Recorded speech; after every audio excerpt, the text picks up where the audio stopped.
Welcome to Africa Business Reports with me, Komla Dumont. Each month we bring you the biggest stories and the hottest individuals making waves across this great continent of Africa. This month I'm in Gaborone, Botswana, the diamond capital of the continent. Botswana is widely acknowledged to be one of Africa's most successful economies. However, the recent global economic downturn seems to have stolen a bit of the shine off the country's bling. We'll find out how the authorities here are coping. The diamond, it's one of the most potent symbols of wealth and power around the world. And if you are fortunate enough to have one around your neck or perhaps on your ring finger, then it's quite possible that it came from this country of 1.8 million people known as Botswana. It is the biggest producer of gem diamonds in the world. Right now, I'm inside one of the most important factories in the country where rough diamonds are cut, polished and prepared for export. But Botswana wants to move beyond merely exporting diamonds and now to maximize profit from every stage of the industry. I'm here with Dr. Akulang Tombale, who is with the Botswana Diamond Hub. Tell us, what's the idea behind having a diamond hub? The idea behind having the diamond hub is to help Botswana from moving from just being a rough diamond producer to becoming a diamond center. Now we can see that in this stage of the operations, the rough diamonds are being prepared for export. But what other allied industries can you find in the diamond hub? Jewelry manufacture, diamond trading for both polished and rough diamonds, and also support industries like financing, technology, and security. The whole diamond chain is about 90 billion US dollars. We are only getting about 3% of that. We hope that with these activities we can go up to 10%. Botswana is recognized as one of the most successful economies in Africa. What can other African countries that are resource-rich learn from your country's experience, specifically this diamond hub as well? The Africans, I think sometimes we are being emotional. We nationalize because we believe that we own the resources. But what we need to believe is that we have to get people to help us to develop this industry, although the control still have to be with us. Thank you very much, Dr. Tombale. Now, as you've heard, the government of Botswana wants to benefit from every single sector of the economy, and they're looking beyond diamonds. And now they're looking to boost other parts of commerce, as Igor Nkosu reports. Welcome to the pride and joy of Boyce Sebeneko and his father Sitebo. Their searingly hot, dusty farm lies 250 kilometers from the pristine coolness of the diamond hub in Gaborone, and it keeps them pretty busy. I think, but then dehoning must be done this week. Yes. It's around 6,500 hectares in size, boasting 1,000 head of cattle. And it's something of a rarity. It's been run as a commercial enterprise for more than 10 years. Many farms in Botswana are operated on a part-time, non-professional basis. All of this used to be communal land, and that means that anybody who used to raise cattle on a casual basis would be able to come here to graze their cattle on the local bush. Now, as you can see here, this is very dry land. It's very hot. We're at the edge of the Kalahari Desert, and that means that only people with the technology and access to money to dig boreholes really can work this land.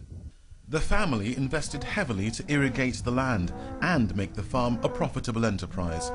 They're looking to expand with the help of a government loan. We've had this farm for more than 15 years. Getting the finances right is only part of the story for Boyce or anyone wanting to be big in beef. Land is a problem, yes. It actually takes time to acquire land because we have to go through the land board and they have to come and see whether that land that you want to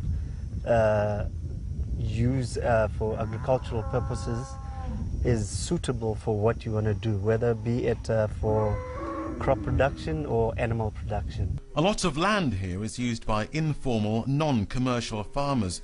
That's because raising cattle is an important part of the culture. It's a traditional way of expressing wealth. But that makes land even more difficult to acquire for professional farmers. Lunchtime for younger animals at a facility owned by another company a short drive away. Now, once the cows reach the age of about 12 to 18 months, they're brought here to a feed station, which is a pretty large affair, and it's a key stage in the process of making sure these cows go successfully to market. They are subjected to a process known as backgrounding. That means they're fattened up before they are sent to slaughter. It's all in the timing here. You've got to get the right cows on the right feed at the right time, or profits will suffer. The feeding station offers the expertise many small farms may lack, so the authorities want to see more feed points to help make beef production more professional. Once they're slaughtered, the cows end up here, at the Botswana Meat Commission, which looks after the country's beef exports. From here, the meat will end up on dinner tables all over the world. The European Union is a prime customer. The man in charge reckons this facility is only running at around 60% capacity. He simply isn't getting hold of the right cows. If we are to improve on the number of cattle that are sent in for slaughter, we have to convert from oxen production to what we call winner production. At winner production, it means we are able to take cattle off the field for slaughter at a younger age. A winner is still in its prime stage. When it's in prime stage, it enables me, when I sell the product in the international market, to compete on the same level with other industrialized countries, and therefore be able to realize better returns, because I'll be selling a younger, tender meat from a younger animal than when I'm selling an ox. Back on the farm, Boyce continues to plan for expansion. He wants to pass an even bigger business on to his son.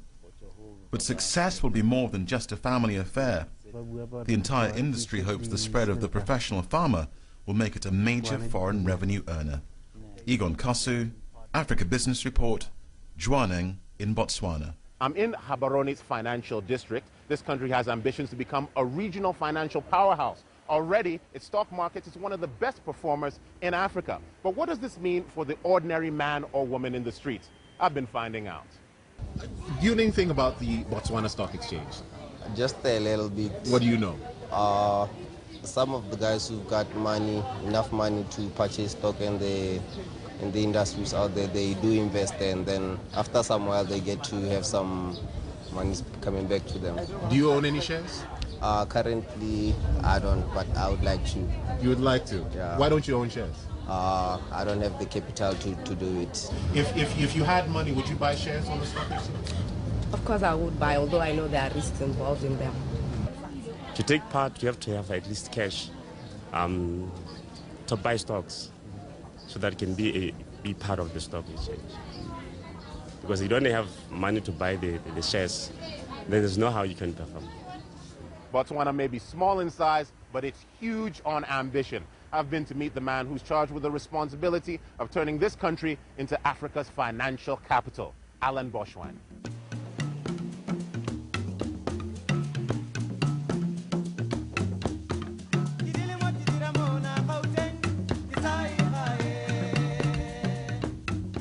What's the idea of establishing an international financial services center here in Botswana? Well, we believe that the vision of an international financial services center is very consistent with Botswana's history over the last 40 years.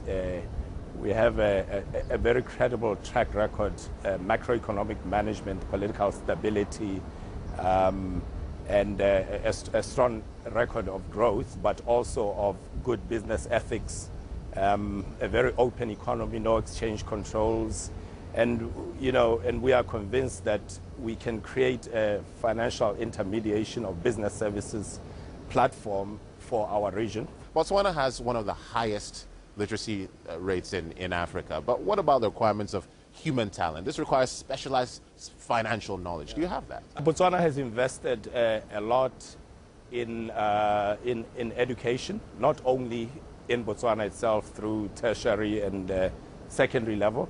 There's a realization that because we are small, we need to supplement that by bringing in specialized skills, hopefully from the African diaspora.